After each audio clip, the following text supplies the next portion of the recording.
İnsan günah eləyəndə qəlbi daralır, qəlbi sıxılır. İnsanın içində narahatçılıqlar baş verir. Təbii ki, söhbət gedir o insanın ki, o mömindir. Mömin olmayan insanlara baxsan, onlar günah elə edirlər ki, sanki heç qəti şəkildə narahatçılıq keçirtmir.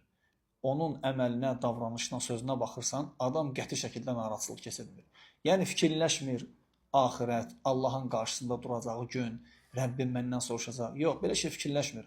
Amma mömin insan, Allahdan qorxan insan, təvazökar insan, əməllərinin cavabını, hesabatı fikirləşən insan neyniyir?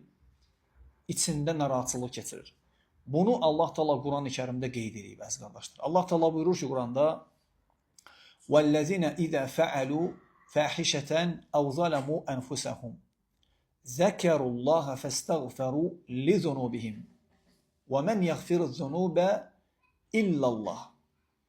Allah Teala buyurur ki, o kəslər ki, bir pis iş görəndə, fahiş iş görəndə Allah onların yadına düşür. Bax, mömin belədir.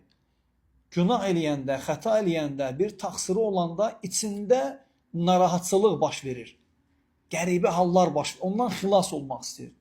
Canını o sıxıntıdan qurtarmaq istəyir. Necə? Allaha dönməklə,